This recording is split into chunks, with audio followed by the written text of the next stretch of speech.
Hello everyone, welcome to DSA Carnival 2021.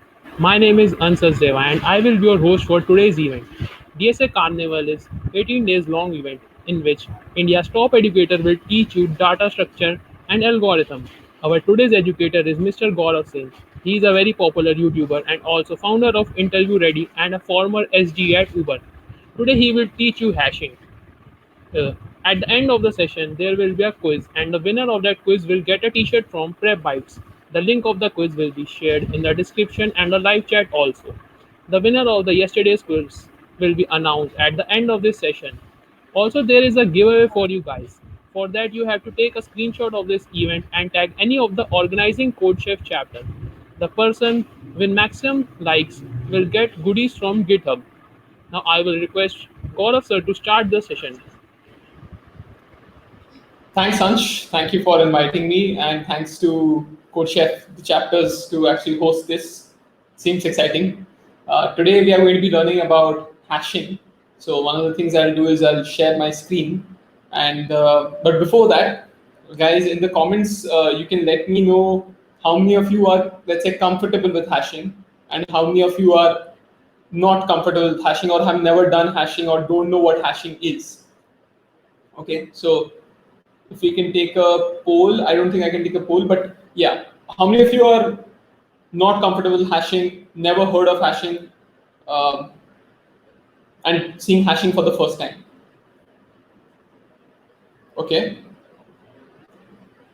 volatile learning has never done hashing. This is volatile learning. Yeah. Okay, no idea what hashing, never done. All right, all right. So there's some people who have never done hashing. Um, okay. Okay, so this is good. So what we'll do is we'll start with the what hashing is, what is the definition of hashing, why do we use it, that's the most important thing, and some applications around hashing. Okay, if there are two things that you need to know in computer science really well to start with computer science, one would be, according to me, sorting. Okay, and the other would be hashing. So sorting teaches you a lot about searching, also hashing will teach you a lot about assignment. So let's start. Okay, I'll just share my screen.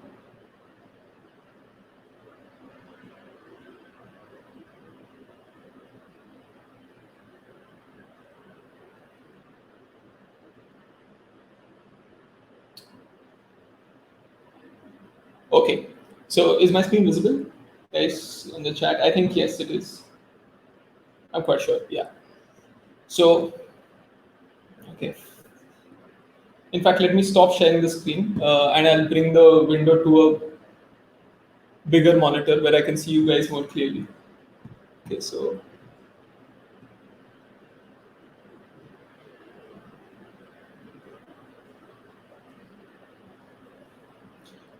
perfect. So the screen is being shared. Okay, we are talking about hashing today. Hashing basically means mapping. Okay, it's a special form of mapping. What do you mean by mapping? If you take a function f and you pass in a parameter x, it gives you an output y. Okay, hashing is just this: h of x gives you y. Why would you then call it mapping? I mean, why would you call it hashing? Why wouldn't you just call it mapping? Well, the reason is that usually hashing has a particular range. So this number is less than equal to 0 or less than equal to m and greater than equal to 0. Okay, so if I take a number, let's say x is 1, 2, 3, and I do a hash, so the hash function is whatever number you pass into it, 1, 2, 3, divided by 100 and take the remainder. So that will be 23. So by definition, this hash function will give you numbers between 0 to 100. That's the important thing about hashing. It has a range. So that's the first property. It gives you a range of 0 to some number m. Usually m is a prime number. Okay, and the second thing is it allows you to map objects or numbers to the same value. Okay, so if this is my set and I have my numbers over here. This can be considered my hash range. I have just two numbers over here, and I can map my numbers to these two numbers. Okay, so you might have seen this in set theory, that one set of numbers are all pointing to another set of numbers. That is what hashing is. You're seeing that this set is smaller, which is allowing us to constrain the value of the numbers from 0 to m. Firstly, that's an important, useful case. And second thing is, these numbers are always being mapped to the same number again and again. Okay, that's how basic hashing is. Let me now start taking some use cases.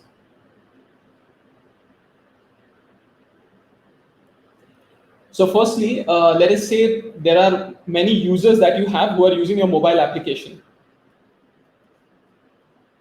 And they are from different colleges. So this is from college A, this is college B, this person is also from college A, and this person is from college B. If I pass their college names through a hash function, I'm going to either get 1 or 2. Okay, so assume that I'm taking a modulo. Let's take 0 or 1, because this is more sensible. 0 or 1. So if it is A, then map it to 0, and if it is B, then map it to 1.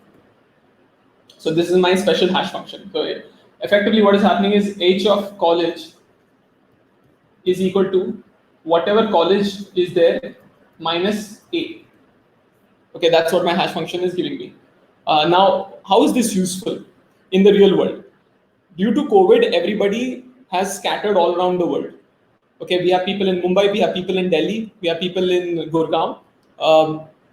They are from different colleges, but you want them all to go on the same server when they are sending a request. So the way you'll do that is you'll take a hash of the college, and when they're sending requests to your server,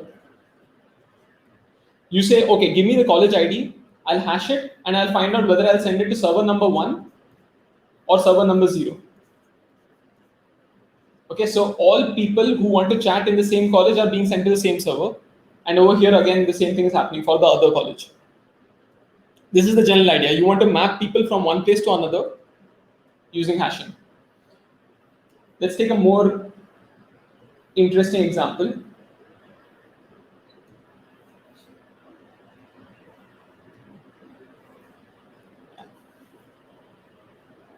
How many of you have heard of hash map? Okay, we'll get to know the internals of the hash map right now. A hash map is used for multiple things. It is for searching and storing data. Okay, let's take a use case. Let us say that you have numbers 1, 2, 3, 1, 2, 4, 1, 2, 5, and 1, 2, 6. Okay, and now you need to be able to tell where is 1 to 5. I mean, does 1 to 5 exist in this set? So what would be some different ways in which you can do this? You have a set of numbers. Let us say 1, 2, 9 also is here, and 1, 3, 0 is also there. So in this set of numbers, how do you efficiently tell whether a number exists or not?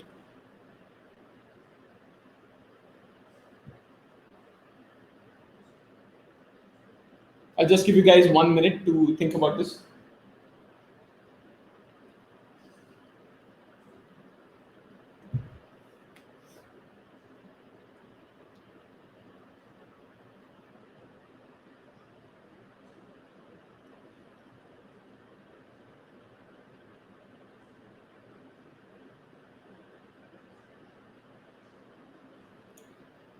Okay, the searching techniques. Harshnil is saying you can use searching techniques. Yeah, you could. There's something called a set data structure, right? Which is storing our numbers here. The general idea for us is that, hey, if I have a lot of numbers, okay, like millions of numbers over here, how do I efficiently find a number? I mean, how do I efficiently say whether this number exists or doesn't exist in this set? One of the things I can use is hashing. Why?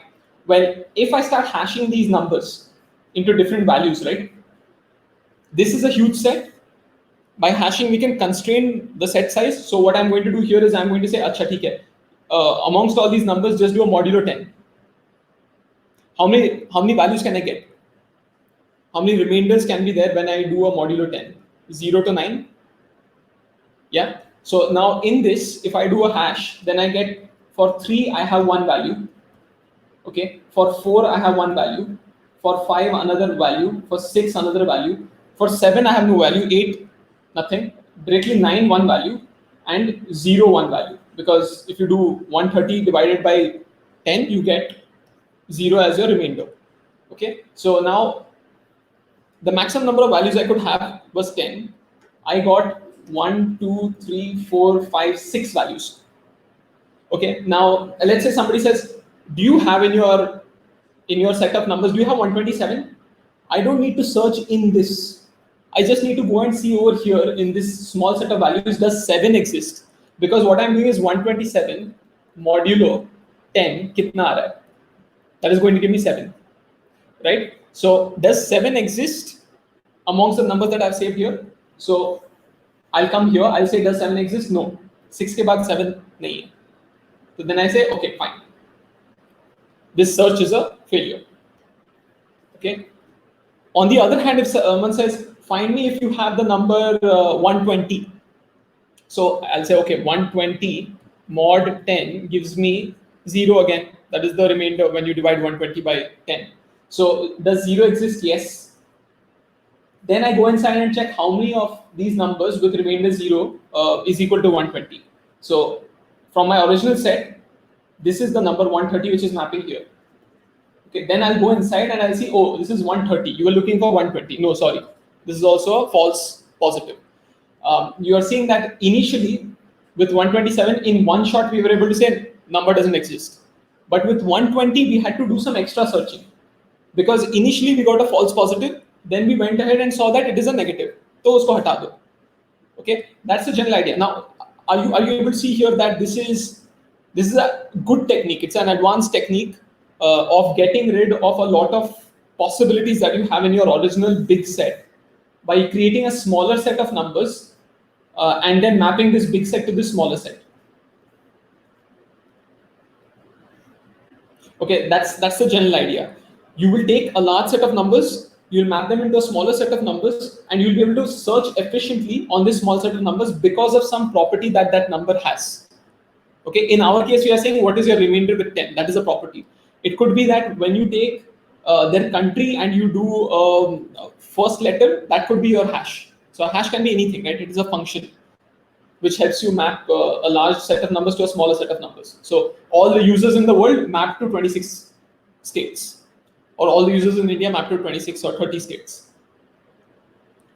That's the general idea. Okay, so let's use this to actually create this data structure called a hash map.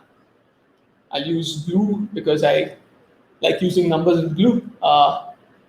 What do we have? Yeah, a hash map is basically what we just saw. When you take a number, let's say 317, you hash that number and you get a value. Okay, so let us call that hash. This hash creates something called a bucket. All of this sounds like hocus pocus, but it's going to become very soon, very clear very soon.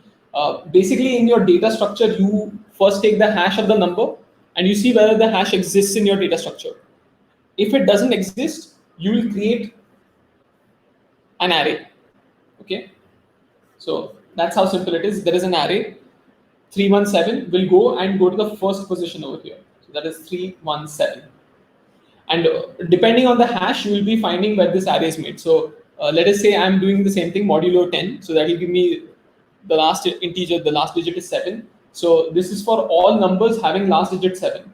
So numbers like 27, 327, -7, so on and so forth. Okay, so 117. Okay, so this whole array is now filled. There will be other arrays also for different values.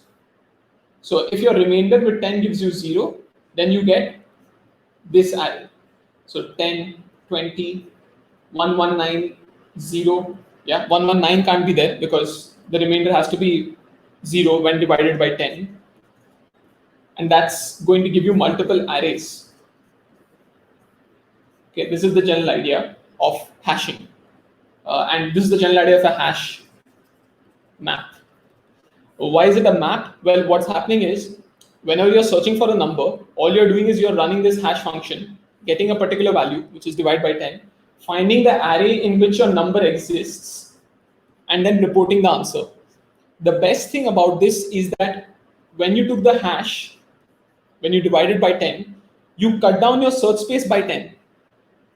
Because when you're taking numbers in random, out of let's say 1000 numbers, you're expecting the numbers to uniformly fall 100 over here, 100 over here, 100 over here, and so on. So effectively, what did you do? Instead of searching 1000 numbers in one shot linearly, you broke it down to just one hash function execution and then 100 numbers being searched. Okay, that's the general idea. We can extend this also, right? What if someone says, okay, 100 numbers yahan pe, so why don't you break this down further? Why don't you say that this array points to 3 more arrays in the range, each of them having 33 and 33 size. Okay, so the hash function can be a multi-layer hash function. So that's an idea. I'll leave that as an exercise to you guys. It's done in the real world. It's done very often in the real world. You have basically 2 hash functions. So 317 may first you do a modulo 10, you get 7. So that will give you one bucket, which is over here. Then you do, let's say, modulo 3. Okay, so with this you will get the remainder equal to 1. And so the first bucket over here is where the number will be mapped. General idea of hashing, quite simple, quite easy. Okay, what I did over here is I'm assuming when the number comes in, let us say 7. So the number will be persisted over here. If a new number comes in, you see that the first slot is already booked, so you add it over here, let's say 17. That is the general idea, right? But you're seeing that over here 317, 17 modulo 10 gives you 7, and yeah, it's always going to fall here. So my hash function should not take 7, it should take something else. Okay, that's the implementation detail. Is this part clear? Do you guys have any doubts till this point?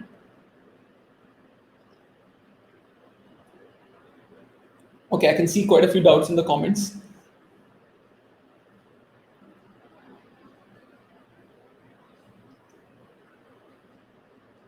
Yeah, Jishan, yeah, some concepts like paging are actually quite, they're somewhere between sorting and somewhere between searching, yeah. Okay, Shruti Jain, but it can be possibility then 117 would be the number.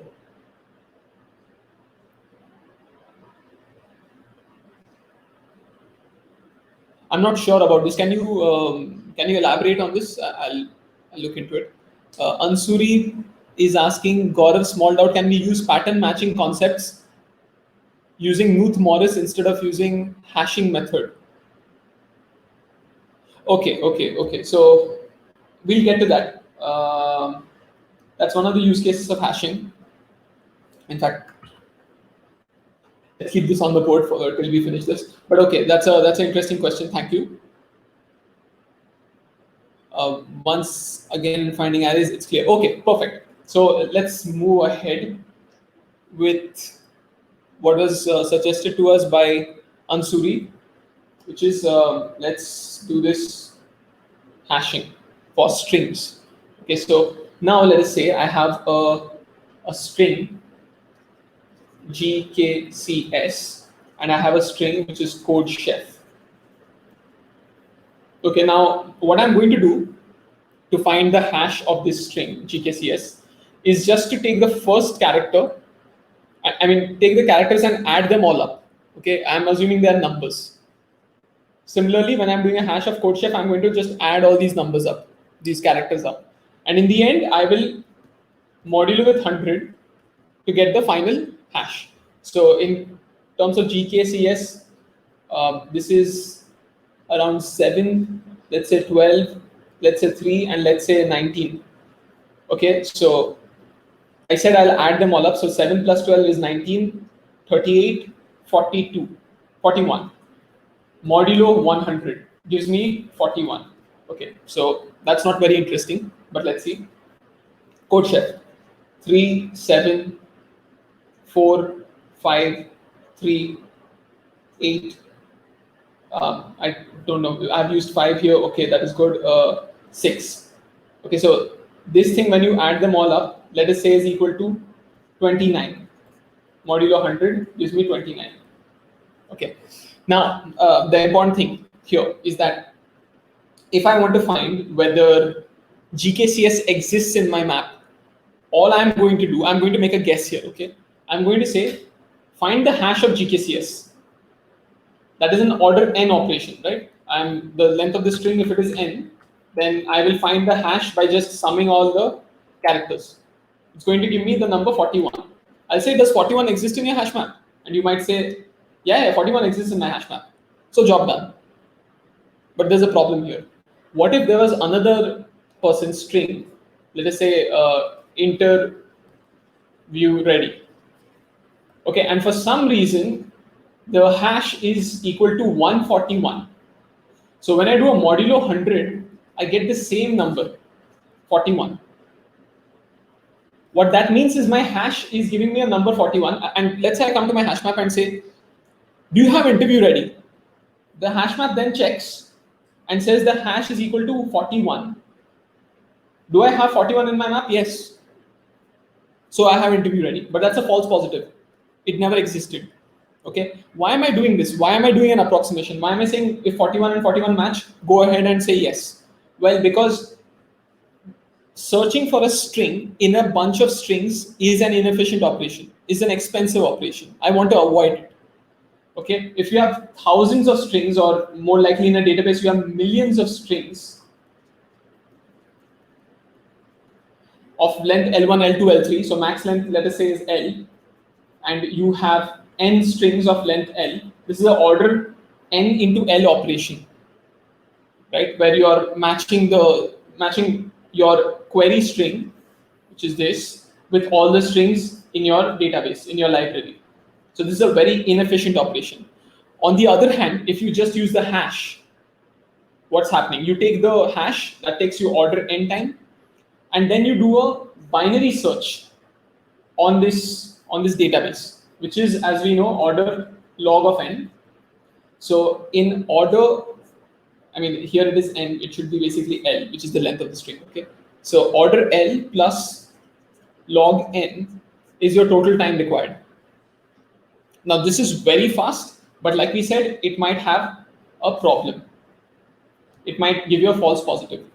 So now with everything in life, if you approximate things and try to speed things up, there is the danger that you will get a wrong answer, but you can reduce the danger by making it slower and slower, basically putting more computation power in the end. So there is one hash function which is telling you GKCS, sum all the numbers up, and you get 41. Okay, that is one value. If you get the same matching value for an input query string, then you are in trouble, right? So I've used two hash functions. Okay, two hash functions. So how is that? Hash 1, hash number 2 GKCS. What does this do? It doesn't just add the numbers up. It subtracts and adds numbers based on their indexes. So for every odd index it is adding, for every even index it is subtracting. And let us say this number is -7. Okay, so modulo with 100, this will give you around 93, because you can add 100 to this and then mod by 100. So 93 is the remainder approximately. Okay. On the other hand, if you take interview ready and use the same formula, let us say 1 minus 3 minus 7 plus 7 minus something. Okay, based on the same formula. Take the first character, subtract the second character, add the third character, subtract the fourth character, so on and so forth. So if you use this formula here, you are getting a number which is highly unlikely to be 93. It's going to be, let's say, -74. So these two don't match. So what you have effectively done, okay, basic idea is very simple. Basic idea is if the hashes are matching in my string database, I am assuming that the string exists. To avoid false positives, where the two hashes which are matching are actually not matching in terms of string, I'm taking multiple hashes of the same string. So hash function 1 is giving me one answer, hash function 2 is giving me one answer for the same string. 41, 93. When I took a query string interview ready, I got 41 minus 74. Both of them didn't match, fail the search. Say that I don't have this string, which is the correct thing to do. You don't have interview ready, you have GKCS. Okay. That's the general idea. You can speed up. I'll just clear this stuff. The general idea was you wanted to speed queries using hashing, and the second idea was you wanted to reduce wrong answers. Okay, which is false positives.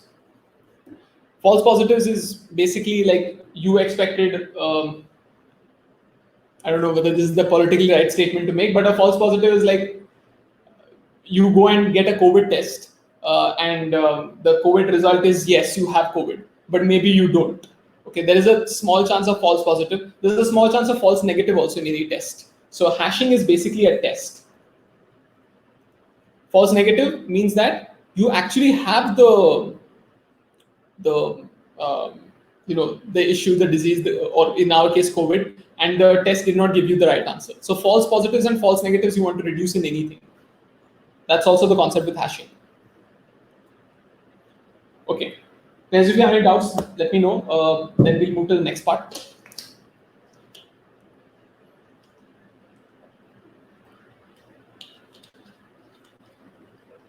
Okay. Ansuri has another good doubt. We'll get to that. How indexing is related to hashing? That is Snehashish. How is indexing related to hashing? That's an interesting question. That's a very interesting question. Okay. We'll get to that too. It's clear. Okay.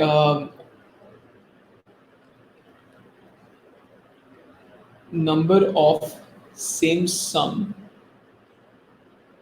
What if more same sum? Shimala, maybe you can elaborate on that question. I'm not getting you.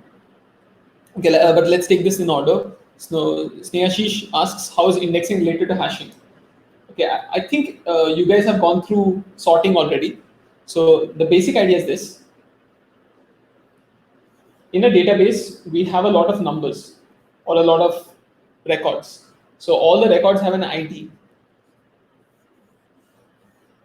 Okay, usually your user ID. When you go to a bank, you say this is my user ID, and this is my query. So you have various details. So there's the ID and then profile details.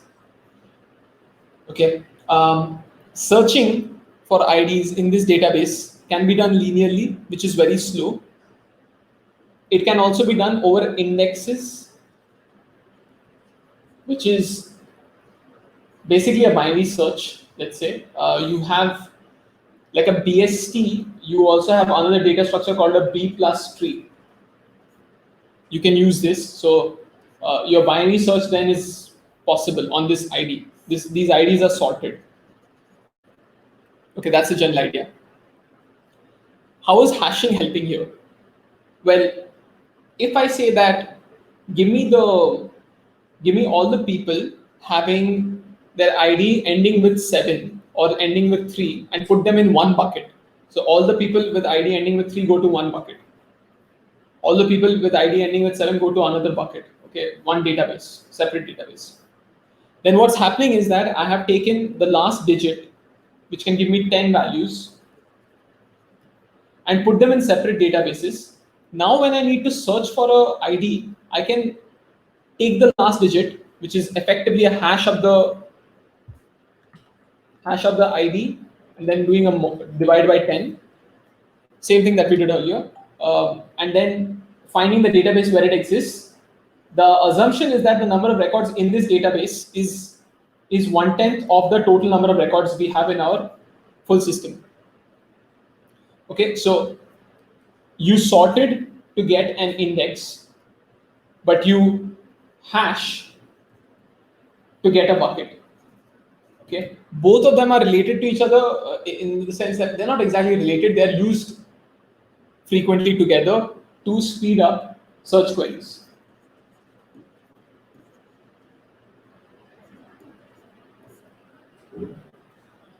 Okay, it's I think this part is sorted. That's how they're used together. Anusri is asking why would you modulo with 100? Okay, so usually when you take a modulo of a hash, you want to modulo with a number which is a prime number. Now the reason we do that, okay, firstly you want to take a prime number, and second thing is it should be a large number. Why large number? Well, if you take with a small number, like if you take a hash with let's say 2 or 3, then what are you effectively doing? To take the hash, you did one computation, and then how much did you divide the search space by? Like if you have 1,000 records and you divide it by 2, then you have 500 records even now. But if you divide it by 1,000, then you have one record remaining, right? That is the general idea. So you in fact, yeah, if you divide with a large number, you have a lot of spaces that the record can actually fall in. So what I just said is contradictory to what I'm explaining. But the general idea is this, that if you hash a number, you're going to get a value. You don't want to constrain the value to small numbers because otherwise all the values will fall in these records itself. So in fact, what I said was not contradictory. Let me just explain that again with an example. Let's say you have the numbers 12, 13, 14, 15, 16. Okay. Now, if I hash by a large number, let's say 10. Okay, 10 is a very small number, but in our practical case, 10 is a pretty large number. These records will all fall to distinct buckets of 2, 3, 4, 5, and 6. That bit is clear. So there are distinct buckets. Now, if you need to search amongst these buckets, it's an easy job. However, if I divide with a small number like 2, then what's going to happen is these will fall in similar buckets. Over here, this is going to be 0, 1, 0, 1, and 0. So you have 3 values mapping to 0. So you need to make an array of size 3 and store the numbers 12, 14, and 16. And you have 2 values mapping to the size 2, which is 13 and 15. Okay, this is with hash index 1, this is with hash index 0. So effectively your search has not reduced much. In the first case, we had just one number to search after doing the hash. In this case, we have 3 or 2 numbers to search. And as the number of records increase, these arrays will get really, really large. Will get more and more populated. So you want to avoid that. That's the reason why we choose a large number. Okay. The reason we choose a prime number is because if you're taking a remainder with a prime number, so prime numbers have certain properties. If you don't take a prime number, and if someone finds a factor of that number, then your hash function will not have very good properties. I mean, many of the values will go and fall in the same bucket. So you want to avoid that. Okay, cool. You can have a look at the prime number reason because it's a little theoretically involved. The large number thing is quite intuitive. You want to spread out the hash as much as possible so that your searches are lesser. And effectively, if you're dividing by n and taking the remainder, you're taking your full search space and reducing it by n, a factor of n.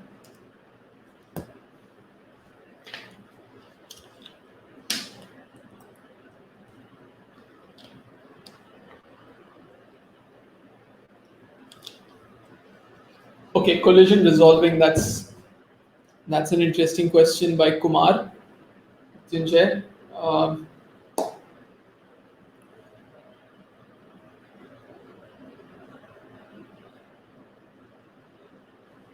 Okay, if more strings have same sum, what will be time complexity? Okay. Above question to find example of duplicate character open indexing and hashing. No, let's not go there. It's quite detailed. But let's take the question on collision resolving by Kumar Mrityunjay. Okay.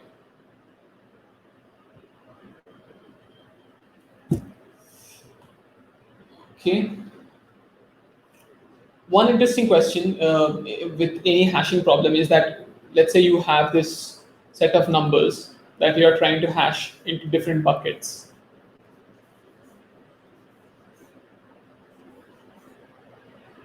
And what happens if you fill up this array?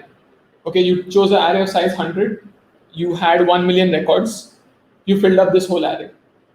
One of the things that you can do is you can do a re-computation, like basically you create a new array of size 100, and you say that, okay, whenever there is a search query, and I see that this array has to be searched, if it is not in this array, then I will go and search the next array in the same thing. So it's a linked list, effectively a linked list. The other thing you can do is you can create an array of size 200, a huge array basically.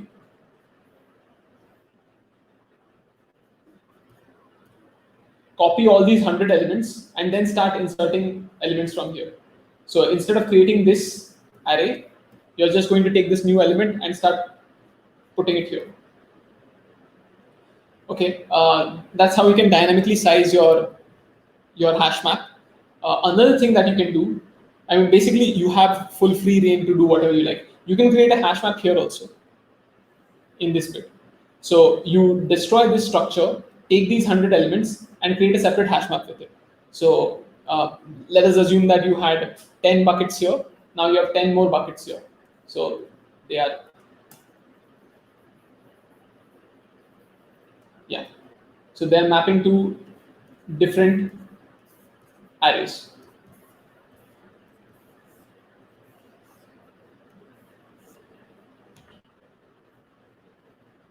Now, if you have a number, let's say 1, 2, 3, and it comes like, let us say modulo 10 gives you 3, this is the index with 3, you're not going to just persist in this array. This array does not exist. You're instead going to find where does it lie in these 4 buckets. So after getting a modulo equal to 3, maybe you'll do another hash. You'll do a mod 7. So that will tell you where you lie here with 7 buckets. That's how you can do some collision resolving. So this is not really collision resolving. This is more like dynamic bucket resizing. Collision resolving is handled using this itself because the bucket has a size. So you're linearly probing and inserting an element. You can also create a linked list in which you just keep appending at the end of it. And those are the primary 2 ways in which you can create hash buckets. This is, again, the structure is very similar to a hash map or a hash set or whatever you like to store.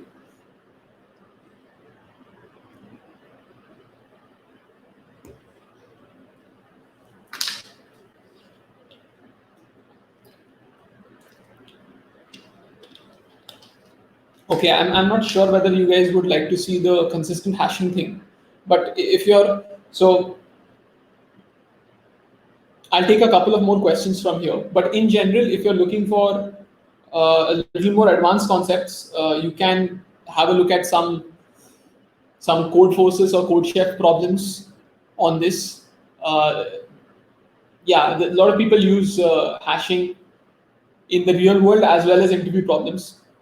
So have a look at that. My YouTube channel has a lot of videos on hashing. One of the interesting concepts, I'm not sure if it applies to you because you guys are just starting off with hashing, but there's something called consistent hashing, which you may want to look up. Okay, There is another concept called string hashing. Just writing these things down for you guys to check out. Um, the the third thing about hashing is like, can you do probing, or how do you do bucket allocation? Okay, this is a simple bit, but there are many nuances related to this.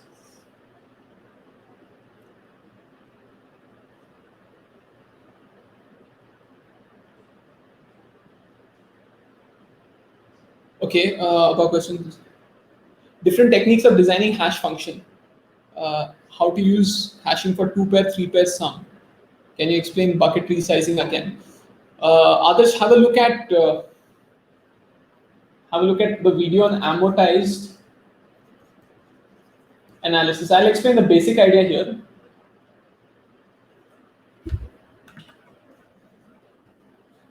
But have a look at the amortized analysis video, it explains it better. The general idea is that whenever you're inserting elements in an array, the array is going to run out of space. So even if you create 1000 size array, okay, and you insert 1000 elements, now what do you do? So what we do is we just double the size of the array. We create a new array and we copy all the first 1000 elements. Then we start pushing into this new array of size 2000. Now you might think that, oh my god, this is too much. That's a lot of like space being used up. But whenever you're doubling the size, it's a 4000. The expectation is that it will get filled up anyways. And the moment you have filled it up, basically the moment you have come here and you have filled up all the elements, it was worth it. It was worth doubling it. Okay, that's the general idea. So it's the same thing that happens with the hash map. If you run out of space, just double the space of the bucket, you're good to go. Amortize, it's fine. That's the thing about bucket allocation.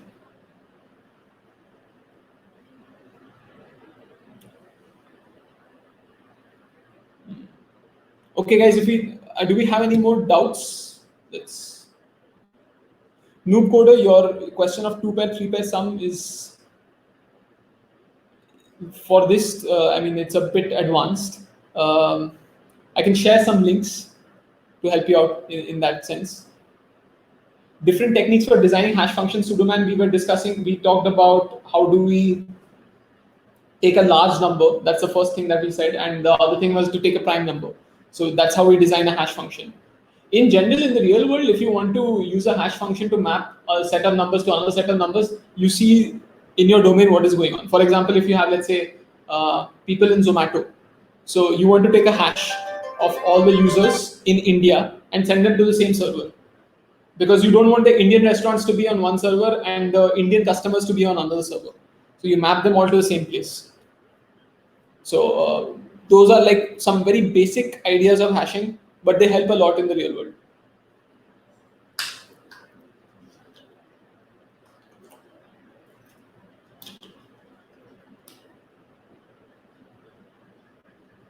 Okay, guys, I think we're sorted in the sense that we don't have any more questions. Adarsh Prasad is saying that it's clear. Are there any older questions that related to hashing that we are missing out on?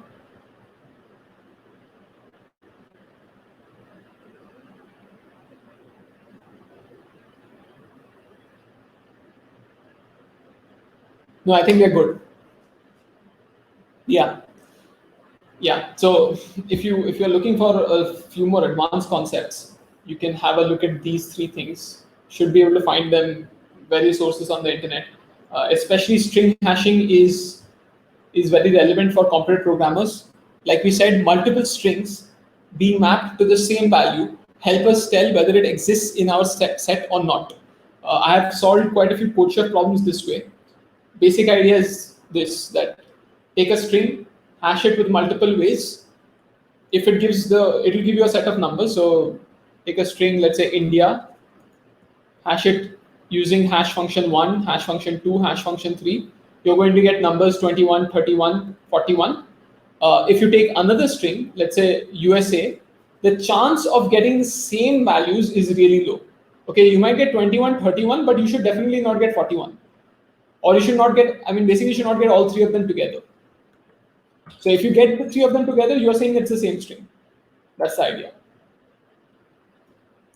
So using this, of course, you can efficiently search whether your data, whether your data structure has these values or not. So if you had India and you have the numbers 21, 31, and 41, and someone gave you a query string of India, you get these values, you check whether you already have it. If you do, then you say, yeah, I have it. However, it was an approximation. So string hashing is that. Bucket allocation is something that we just discussed right now. And consistent hashing is something which is a little advanced. You can have a look at it, like I said, on YouTube. The general idea is this is for servers. Server allocation. Okay.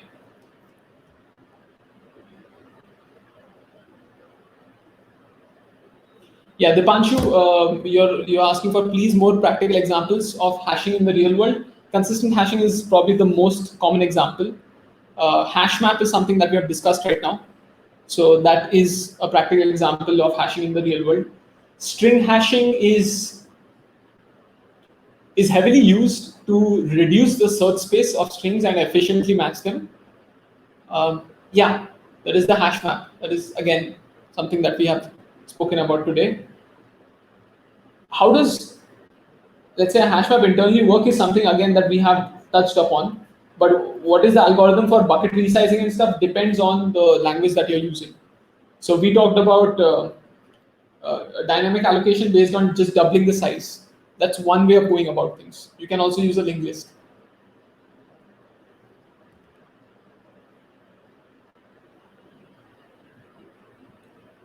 Cool. Oh, can we solve some question on hashing? We could.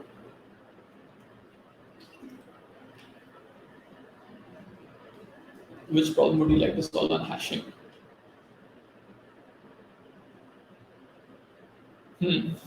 One of the things I'll do is I'll share a couple of links for CodeChef problems which are dependent on hashing and which require some hashing knowledge to actually get things done. String hashing is extremely popular. Um, yeah, I'll search on my profile when I had actually solved them. This is like 3-4 years ago. This problem on string hashing had come up on CodeChef, so that might be interesting.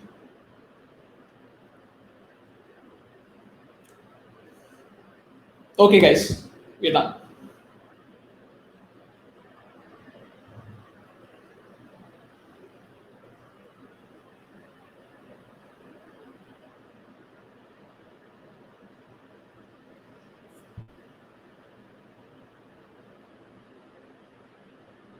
It'll be awkward if the organizers are. Yeah. Yes. Yes. No, I thought I'm alone over here for a while.